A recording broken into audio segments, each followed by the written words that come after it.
लासलगाव गटात सर्वसामान्य महिलेकडून मोठा राजकीय भूकंप। लासलगाव गटात यंदाच्या निवडणुकीत मोठा राजकीय मोड दिसून आला आहे।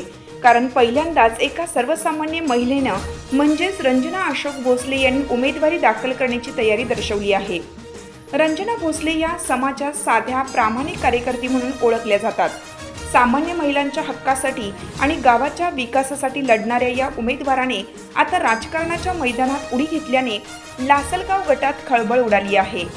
स्थानिक नागरिकांमध्ये उत्सुकता निर्माण झाली असून अनेक ठिकाणी चर्चा रंगल्या आहेत की सामान्य घरातील महिला देखील आता नेतृत्व करणार। या उमेदवारीमुळे लासलगाव गटातील निवडणूक आता चुरशीची होणार असल्याचे संकेत मिळत आहेत। गावातील महिला वर्ग, तरुणाई आणि सर्वसामान्य जनता रंजना भोसले यांच्या पाठीशी उभी राहण्याची चिन्हे दिसत आहेत। रंजना अशोक भोसले यांच्या उमेदवारीने संपूर्ण पंचक्रोशीत चर्चा पेटली आहे। हीच ती वेळ जिथे सामान्य महिला नेतृत्वाच्या केंद्रस्थानी उभी राहते।